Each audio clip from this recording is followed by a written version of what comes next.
Canadá elige hoy entre la continuidad o el cambio. El Partido Conservador contra el Partido Liberal luchan por el poder en una campaña electoral considerada como larga y cara. La política canadiense está en su punto fino. Liberales versus conservadores. Una monarquía constitucional donde no abundan los líderes políticos que hacen historia y titulares, a diferencia de su vecino sureño, los Estados Unidos. Sin embargo, las elecciones legislativas de este lunes pueden poner fin a la era Harper y hacer resurgir cual ave fénix al Partido Liberal, cuyo líder es nada menos que el hijo de un ex primer ministro que fue considerado el Kennedy canadiense.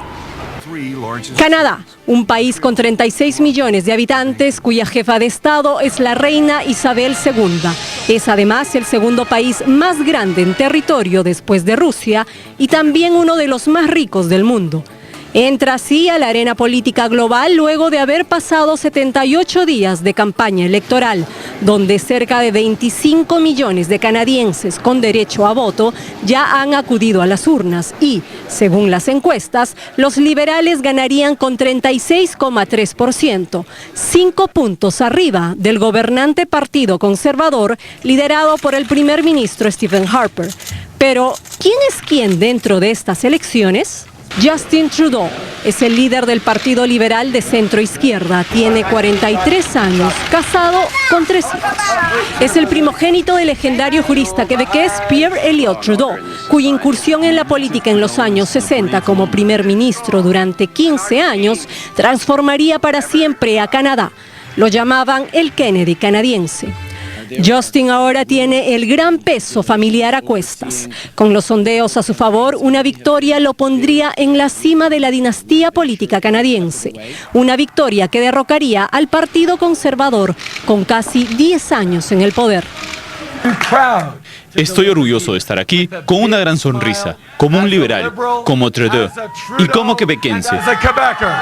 Y justamente quien regenta a los conservadores es Stephen Harper, quien llegó al poder en el año 2006 y desde entonces ha ganado 3 elecciones consecutivas.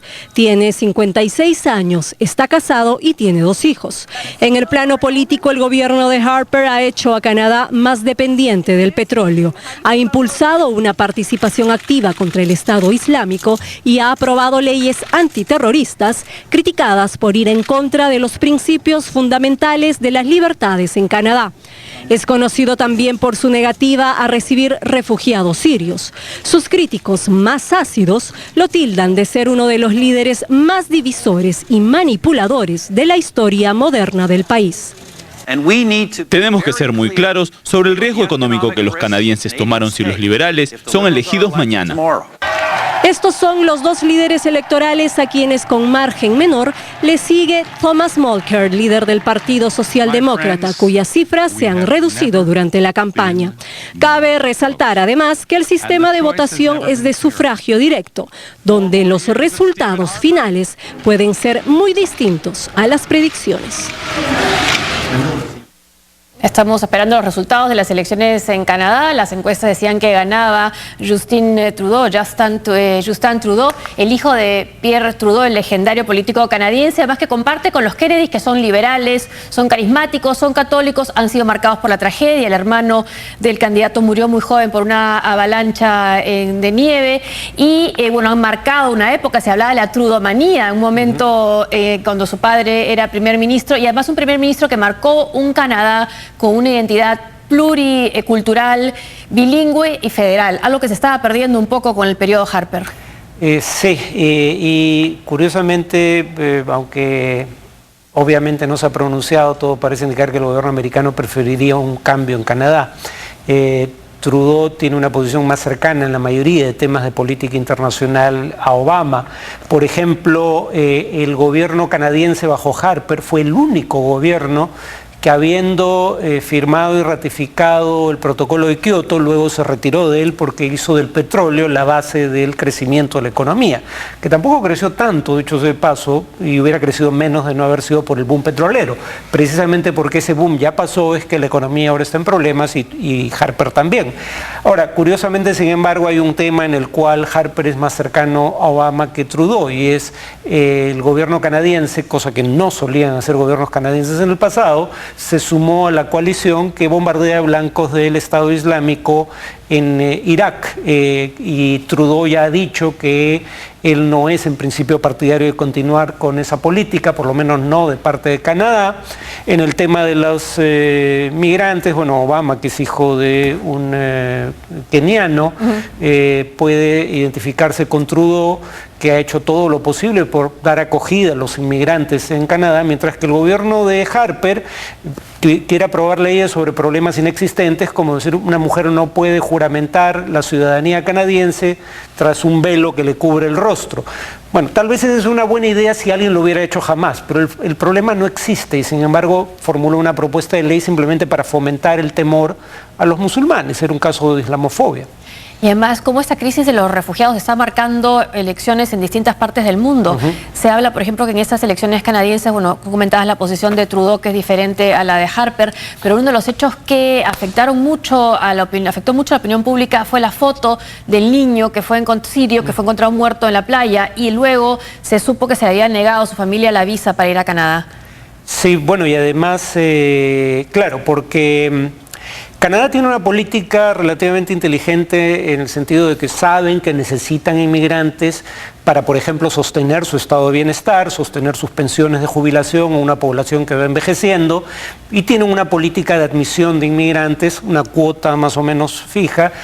Siempre favorecieron inmigrantes con alta calificación, pero eso se convirtió en una condición sine qua non bajo Harper, que no quiere recibir, refugiados, quiere inmigrantes con alta educación y de preferencia con un pan bajo el brazo. Ahora veamos qué pasa. Tienen que tener mayoría en el Congreso para que pueda ser elegido Trudeau como primer ministro. Puede salir en alianza con el partido de la izquierda, que difícilmente hará algún arreglo con Harper, pero en todo caso un cambio político, un giro que convendría mucho también a la lucha por la defensa del medio ambiente. Sin duda, sí. A una semana de las elecciones presidenciales, nuevos sondeos publicados vaticina un final ajustado al situar al candidato oficialista argentino Daniel Scioli ligeramente por arriba del umbral necesario para ganar en primera vuelta. Según la encuesta de la consultora Ipsos Mora y Araujo, difundida por el diario Perfil, Scioli obtendría un 42% de los votos el próximo domingo, 14 puntos más que Mauricio Macri, el candidato de la Alianza Cambiemos, con lo que evitaría la segunda vuelta.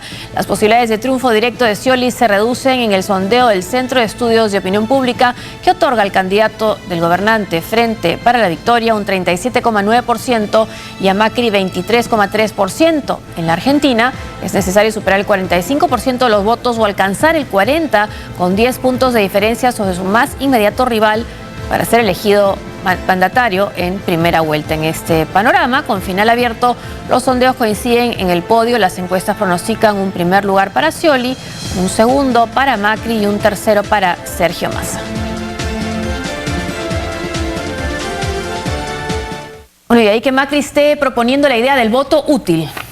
Para ganar parte de los votos de Massa en primera vuelta. Pero ahí está su problema incluso en la eventualidad de una segunda vuelta. Massa le ofreció a Macri una alianza electoral que Macri no aceptó, hasta donde recuerdo, y claro, ahora es un opositor al gobierno de Cristina Fernández de Kirchner.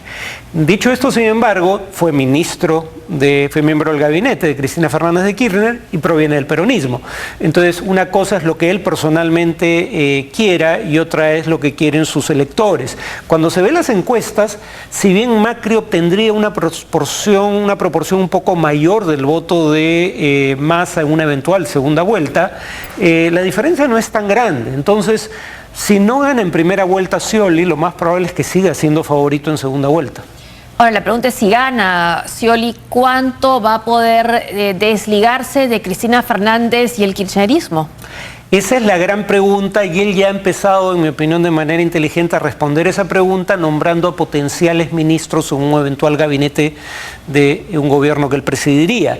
Y cuando se ve quiénes son, si bien son gente cercana al peronismo, son gente cercana a él, gente que colaboró con él en el gobierno de la provincia de Buenos Aires o que ha sido gobernador, pero que no es necesariamente cercana a la cámpora o al kirchnerismo. Entonces ya precisamente, de hecho eso creo que es parte de lo que podría darle la victoria en primera vuelta. Ya muchos grupos empresariales están descontando una devaluación gane quien gane, porque creen que incluso si gana Scioli va a tener una política económica que en algunos temas, como el de tipo de cambio, se va a distanciar de las políticas del actual ministro Kicillof.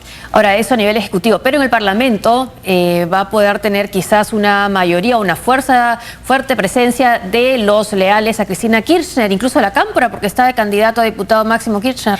Claro, por eso es que muchos dudan de que Scioli tenga margen de maniobra una vez elegido, porque tendría si tiene mayoría en el Congreso, va a ser una mayoría más leal a Cristina Fernández que a él.